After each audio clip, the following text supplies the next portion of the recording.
के सहायक वहां आए थे, उनके सिर पर पैर रखकर गंधर्व विधि के द्वारा विवाह कर लिया। इस तरह से स्वयंवर में 7 बिना नते हुए बैलों को नाद कर नागनजिती को ले आया। फिर जो है जाम्बवती को ले आए, इसी तरह सत्यभामा को लाए, कालिंदी को लाए। 8 जो है पटरानियां हुई और नरकासुर को मार करके 16,100 राजकुमारियों को लाए और एक साथ उनसे जो है विवाह कर लिए।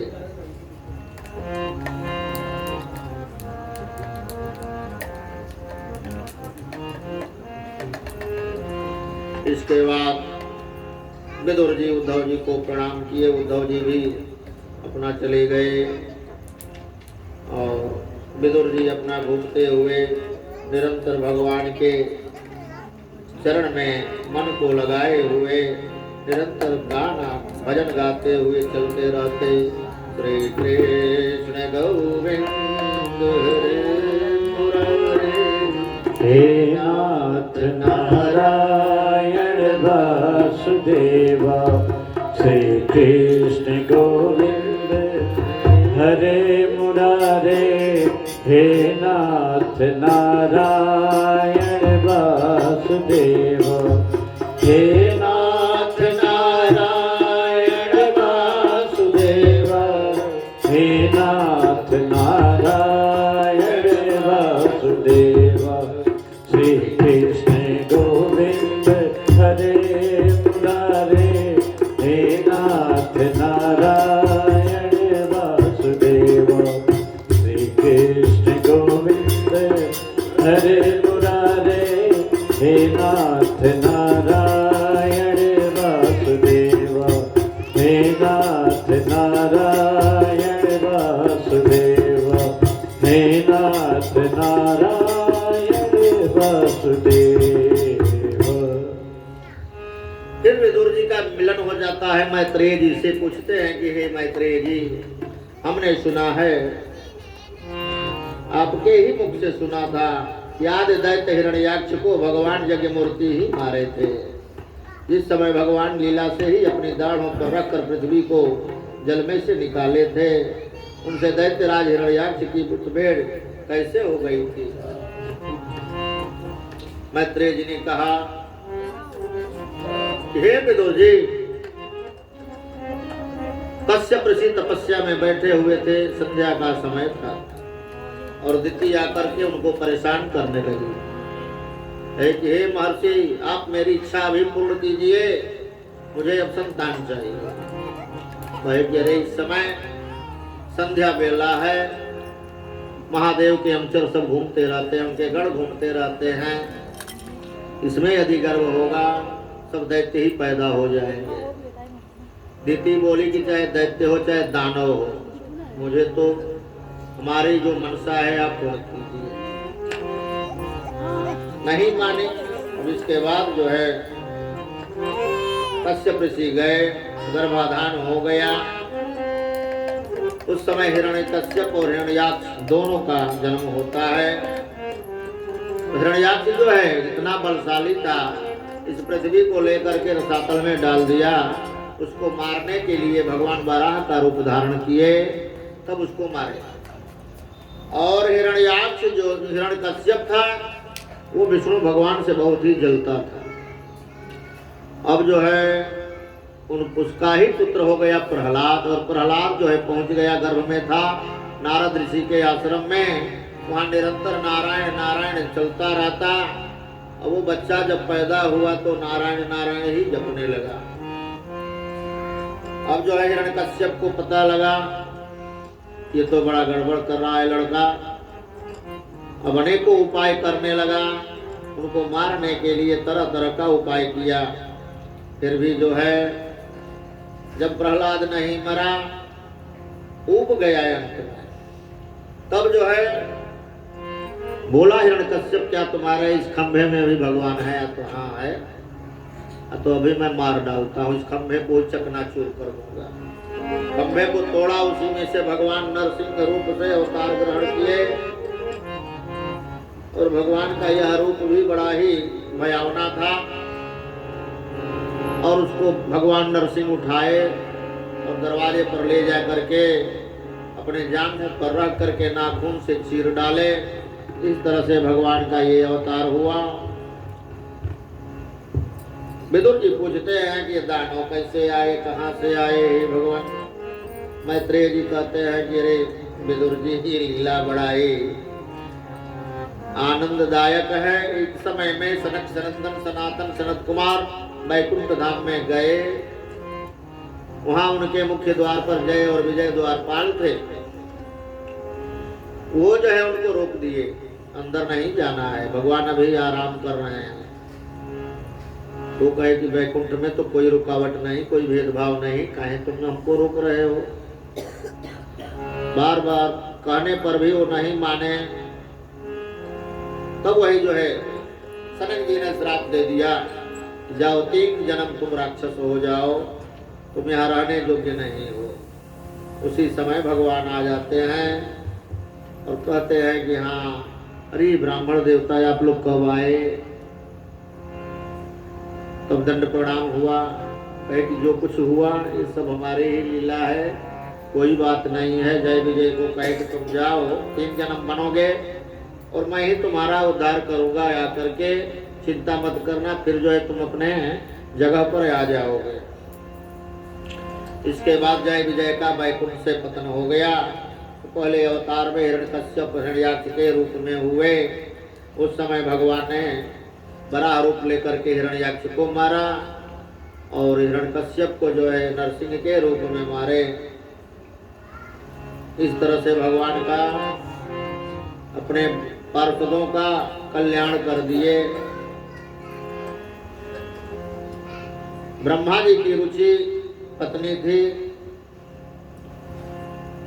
ब्रह्मा जी जो है कथा बता रहे हैं, हे नारद जी ये लीला कथा बड़ा ही सुंदर है। शौनक जी प्रश्न किए थे सूत जी से कि महिम प्रतिष्ठात्मध्वस्य सौते स्वयं भो मनो कांधवतिष्ठत द्वाराणि मार्गावाचर जन्मनाम। हे सूत जी पृथ्वी रूप आधार पाकर के स्वयंभव मनु ने आगे होने वाली संतति को उत्पन्न करने के लिए किन किन उपायों का अवलंबन किया। विदुर जी बड़े ही भगवत भक्त और भगवान श्री कृष्ण के अनन्य सुहृद थे। इसलिए जो है वो श्री कृष्ण का कभी अनादर न करने के कारण बार बार उनकी लीला कथा को सुनते थे। वे महर्षि द्वैपायन के पुत्र और महिमा में उनसे किसी प्रकार कम नहीं थे। श्री सुखदेव जी जो है इस कथा अमृत का रसास्वादन कराया था परीक्षित को भी विधि विधान से। भगवान कहते हैं कि हाँ ये भगवान की लीला कथा ही ऐसी है जो इससे मनुष्य का जो है कभी तृप्ति नहीं होता है। विदुर ने पूछा कि हे भगवान स्वयंभव मनवंतर में क्या क्या भगवान की लीला हुई, क्या अवतार हुए। मैत्रेय जी ने कहा है विदुर जी जब भगवान कर्दम को भगवान ने आदेश दिया कि तुम संतान उत्पत्ति करो, कर्दम ऋषि भगवान विष्णु के श्री कृष्ण के अनन्य भक्त थे और उधर मनु की पुत्री देवहूति सयानी हो गई थी। वो भी किसी और राजकुमार से प्रेम कर रही थी, लेकिन वो भी भगवान की अनन्य भक्त थी। भगवान नारायण वहां गए और मनु को आदेश दिए कि तुम देवहूति का विवाह जो है कर्दम ऋषि से विवाह कर देना, इसी के गर्भ से मेरा अवतार होगा। तो मनु जो है कहे कि ठीक है भगवान आपका आदेश शिरोधार्य है। अब जो है भगवान अंतर ध्यान हुए, फिर जाकर के कर्दम ऋषि को बताए आज के तीसरे दिन राजा मनु आएंगे अपने पुत्री देवहूति को लेकर, आपसे विवाह होगा और आप प्रजा की वृद्धि करिए और मैं आपके पुत्र रूप से कपिल मुनि के रूप में अवतार ग्रहण करूंगा और सांख्य शास्त्र का प्रचार करूंगा।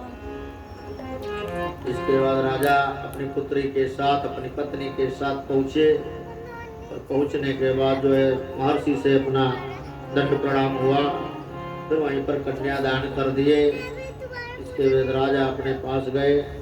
देवहूति के गर्भ से 9 कन्याएं हुई और कपिल भगवान का दर्शन अवतार हुआ। इस तरह से भगवान का कपिल मुनि के रूप में अवतार होता है। भगवान करदम बहुत ही तपोनिष्ठ थे और देवहूति भी भगवान का परम भक्त थी। तब देवहूति प्रश्न करती है कपिल मुनि से कि हे भगवान, अब आप कुछ बताइए, मैं क्या करूं? आपके पिताजी तो चले गए, अब आप ही का सहारा है, आप भक्ति योग की महिमा का वर्णन करिए। तो भगवान कपिल जी कहते हैं, माता, ये सार संसार में कुछ भी जो है मैं मुझसे अलग नहीं है, लेकिन तुम्हें एकमात्र यही चाहिए कि मेरा चिंतन करो और मेरी भक्ति में लीन हो जाओ। और इस संसार में और कुछ नहीं है, मनुष्य जन्म लेने का एकमात्र यही उपाय है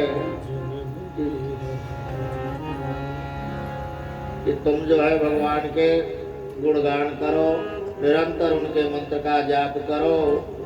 यही जो है सबसे उत्तम धर्म है, इसके बाद और कुछ भी नहीं है। तब माता फिर प्रश्न करती है, हे भगवान, अब जो है इंद्रियों के विषय में लालसा से मैं बहुत ही उब गई हूँ। इनकी इच्छा पूरी करते रहने से ही घोर अज्ञान अंधकार में पड़ी हूँ। अब आपकी कृपा से मेरी जन्म परंपरा समाप्त हो चुकी है। इसी से इस दुस्तर अज्ञान अंधकार के पार लगाने के लिए मुझे सुंदर वेद रूप प्राप्त हुए हैं। हे भगवान, अब आप ही कुछ बताइए, मैं क्या करूं? भगवान जो है उनको समझाते हैं कि माता, इस शरीर का कोई ठिकाना नहीं है, इस शरीर का कोई भरोसा नहीं है, कब निकल जाएगा। सांसों का क्या भरोसा,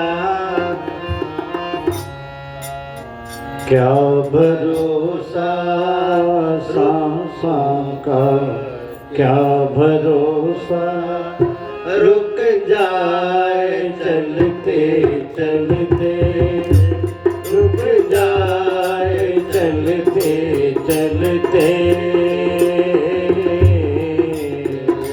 जीवन की है जो ज्योति, जीवन की है ज्योति, बुझ जाए जलते जलते, बुझ जाए जलते जलते।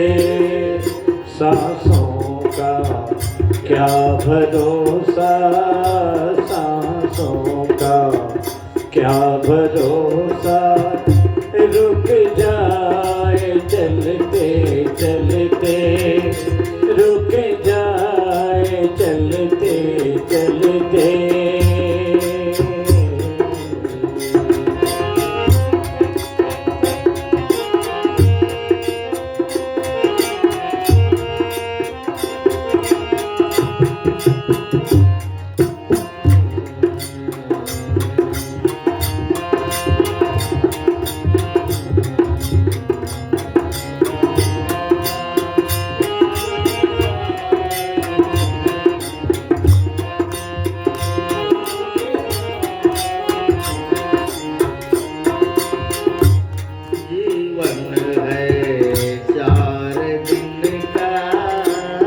जीवन है 4 दिन का, जीवन है 4 दिन का।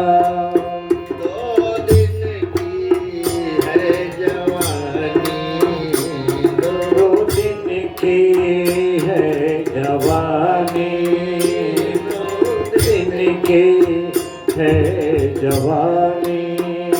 जब आवेगा बुढ़ापा, जब आवेगा बुढ़ापा जब आवेगा बुढ़ापा, थक जाए चलते चलते, थक जाए चलते चलते, सांसों का क्या भरोसा, सांसों का क्या भरोसा।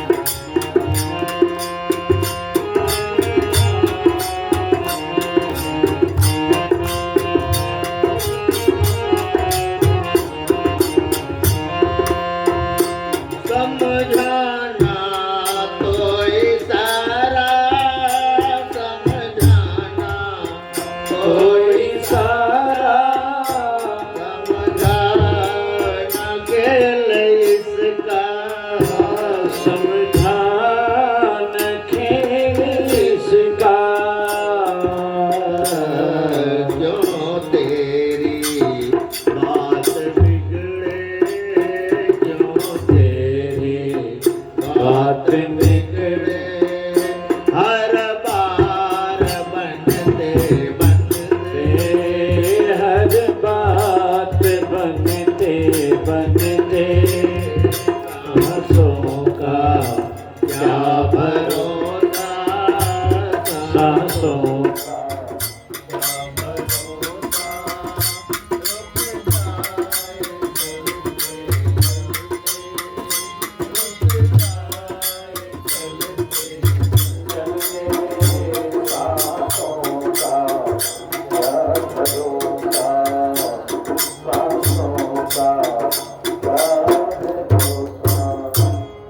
माता, इस शरीर में जो श्वास चल रही है ये 10 प्राण वायु हैं।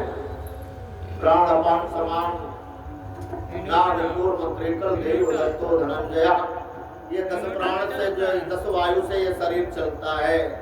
जब ये प्राण वायु निकल गए तो शरीर जो है गिर जाता है निराधार पेड़ की तरह। इसलिए 21,600 बार 24 घंटा में यह जीवात्मा श्वास लेता है। हंसो हंस हंसो हंस, हम सब से निकलता है और सब से अंदर जाता है। ये जीवात्मा हृदय में बैठा हुआ 21,600 बार जाप करता है। लेकिन मनुष्य को हर श्वास में भगवान का चिंतन करना चाहिए, वही मनुष्य है। बाकी तो वो जो है नर पशु हैं जो भगवान से विमुख हो गए हैं। हे माता, तुम सारे वृत्तियों को त्याग करके एकमात्र मेरे चरण में ध्यान लगाओ और मेरी भक्ति में लीन हो जाओ, तुम्हारा कल्याण हो जाएगा और इस सारे जगत से जो है तुम विरक्त हो जाओगी और मेरे परम धाम में चली जाओगी। इसके बाद कपिल मुनि से कहते हैं कि हे माँ, अब मैं जो है यहाँ से बाहर जाना चाहता हूँ और घोर तपस्या करना चाहता हूँ और मुझे आशीर्वाद दें। और आपको मैंने सारा ज्ञान तो दे ही दिया। ये संसार जो है सार है, इसमें कुछ नहीं, माया का खेल है और कुछ नहीं है। एकमात्र तुम मेरी शरण में आ जाओ, मेरे मंत्र का जाप करो, द्वादशाक्षर मंत्र का करो या अष्टाक्षर मंत्र का जाप करो। द्वादशाक्षर मंत्र है ओम नमो भगवते वासुदेवाय और अष्टाक्षर है ओम नमो नारायणाय। इनको किसी भी मंत्र का जाप करो, कुछ नहीं है तो ओम शब्द का निरंतर जाप करो। इसके बाद कपिल मुनि भगवान वहां से निकल जाते हैं और सागर के तट पर जा करके घोर तपस्या में लग जाते हैं। इधर माता देवहूति भगवान का चिंतन करते करते परम धाम को चली जाती हैं। तो बोलिए श्री कपिल भगवान की जय। अब जो है स्वयं मनवंतर में इसी कन्याओं का वर्णन है।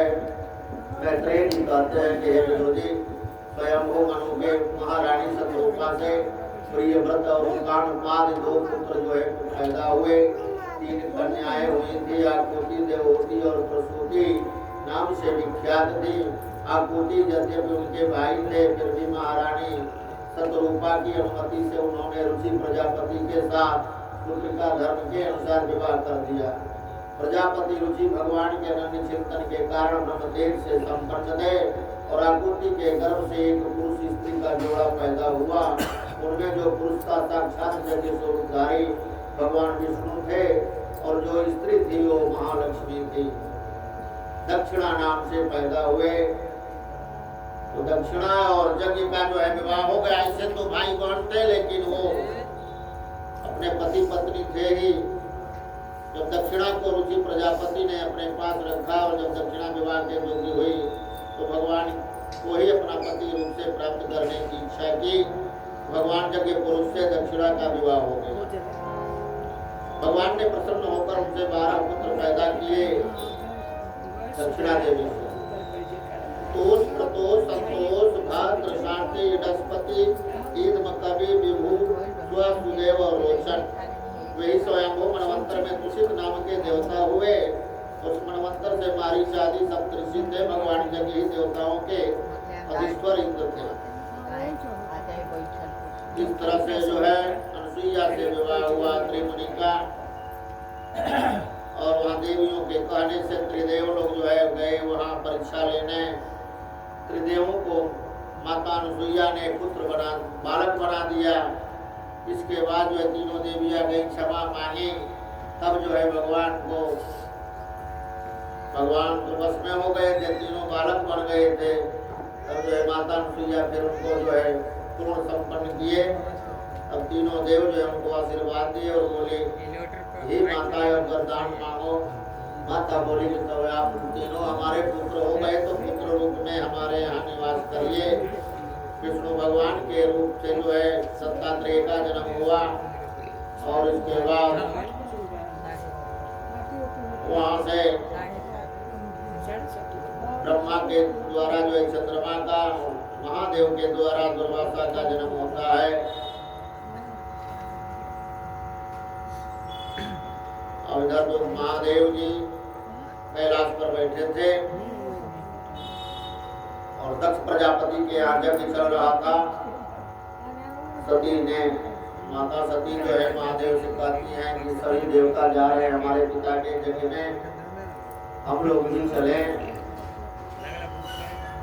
महादेव ने कहा कि हमारे लिए निमंत्रण नहीं है, हमें जाना उचित नहीं है, बिना बुलाए नहीं जाना चाहिए। जहाँ हमेशा अपमान नहीं होता है वहाँ तो एकदम जाना ही नहीं चाहिए। जब पति का अपमान हुआ तो तुम्हें भी नहीं जाना चाहिए। लेकिन सती मानी नहीं, हठ धर्म में लगी हुई थी। तब महादेव ने उनको नंदी से आदेश किया और ले गए, पहुंचाए। वहां जब गए, सती जी गई हैं तो द्वार पर जो है महादेव को द्वारपाल बनाकर लगा दिया था। और सती जी अंदर जब गए तो दक्ष प्रजापति और देख करके क्रोधित हुआ, प्रेम से नहीं बोला। सती जी बोलती रही लेकिन फिर भी वो माना नहीं। तुमको कौन बुलाया है, तुम तो हमारे लिए मर चुकी हो। तब सती ने क्रोधित होकर के कहा कि ये शरीर तुम्हारे द्वारा पैदा है, इसलिए मैं इस शरीर का ही मैं त्याग कर देती हूँ। इसके बाद माता सती ने यज्ञ को विध्वंस करते हुए अपने शरीर का परित्याग कर दिया। फिर जो है वहाँ महादेव अपना जटा उठाए और वीरभद्र आदि सबको बोले कि जाकर के उसका यज्ञ विध्वंस करो और सबको सजा दे दो।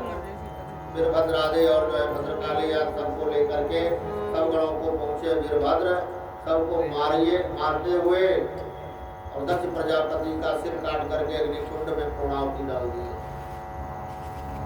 अब जो है सबका हाहाकार मच गया।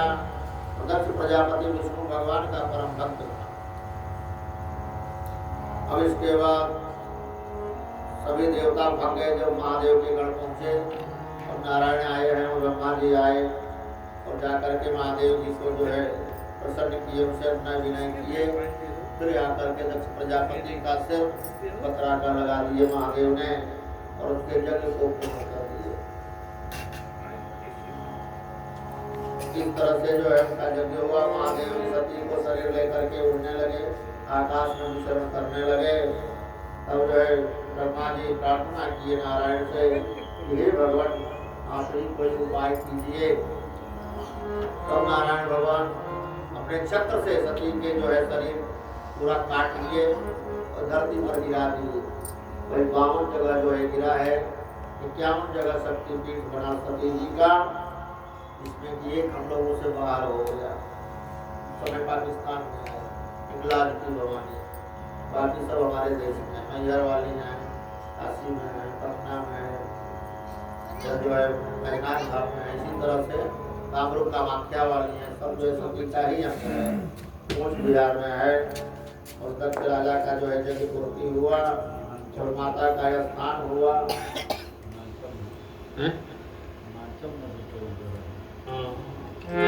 कांगड़ा देवी। अब इधर जो है मनु के पुत्र जो है प्रियव्रत उत्तानपाद थे। मैत्रेय जी कहते हैं कि हे विदुर जी, सनकादि नारद ऋभु हंस अरुणे यति ब्रह्मा जी के नैष्ठिक ब्रह्मचारी पुत्रों के गृहस्थाश्रम में प्रवेश नहीं किया था। अधर्म भी ब्रह्मा जी का ही पुत्र था। उसकी पत्नी का नाम था मृगा, उसके दम्भ नामक पुत्र हुए थे। अब इधर महारानी शत्रुपा और उनके पति स्वयं भौमणव प्रियव्रत उत्तानपाद, ये 2 पुत्र जो हुए थे भगवान वासुदेव के कला से उत्पन्न होने के कारण ये दोनों संसार की रक्षा में तत्पर थे। उत्तानपाद के सुनीति और सुरुचि नाम की 2 पत्नियां थीं। उनमें सुरुचि राजा को अधिक प्रिय थी और सुनीति जो है बड़ी थी और सुरुचि उसकी छोटी बहन थी। क्योंकि पहले जब सुनीति को पुत्र नहीं हुआ था तो बोले कि वो समझाई राजा को, आप हमारे छोटी बहन से शादी करिए, जिस तरह से वंश वृद्धि हो सके। बड़े समझाने बुझाने पर राजा ने तो कर लिया। सुरुचि जो है बड़ी कटुभाषी थी। उसको भी एक पुत्र हुआ और इधर सुनीति भी गर्भवती हो गई, जिससे कि ध्रुव नाम का पुत्र पैदा हुआ। ध्रुव बहुत ही अच्छा था, 5 वर्ष का अवस्था था बच्चे का, और कूदते हुए गया। सिंहासन पर राजा बैठे थे उत्तानपाद, और बगल में सुरुचि नाम की उनकी रानी भी बैठी थी। वो दौड़ के सोचा कि अभी उत्तम जो बैठा है छोटा भाई, मैं भी बैठ जाऊं। सुरुचि जो है बहुत बागवान से उसको वेदित कर दिया। ए बच्चे, तुम यहाँ बैठने के अधिकारी नहीं हो, तुम्हारी माता वहाँ जो है पुजारण है, जाके तुम भी भक्ति करो। तुमको इस पर बैठना है तो हमारे गर्भ से जन्म लेना होगा, तब तुम जो है सिंहासन पर बैठ सकते हो। बालक को तो बड़ा उसका जो है हृदय विदीर्ण हो गया। माँ माँ चिल्लाते हुए अपने माँ के पास चला गया। उधर जो है माता कहती करे बेटा है, इस सिंहासन के चक्कर में क्या हो, तुम भगवान नारायण की भक्ति में लग जाओ और वही तुम्हें जो है इससे उत्तम सिंहासन प्रदान करेंगे।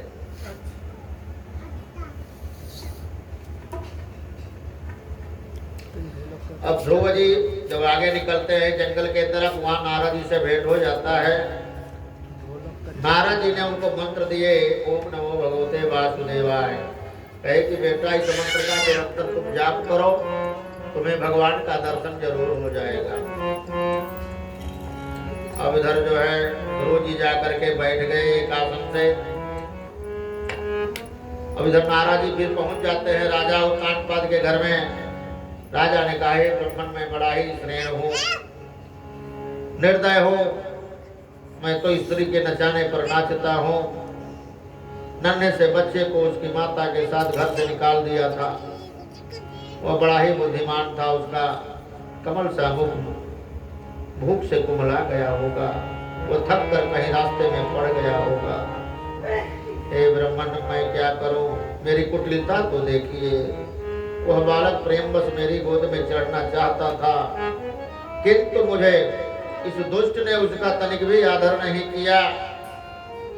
नारद जी ने कहा, हे राजन तुम अपने बालक को की चिंता मत करो, उसके रक्षक तो भगवान हैं, तुम्हें उसके प्रभाव का पता ही नहीं है, उसका जस जो है तीनों लोक में फैल रहा है। अब इधर जो है ध्रुव जी तपस्या करते करते अपने श्वास को रोक दिए, पूरे ब्रह्मांड को एकमय कर दिए।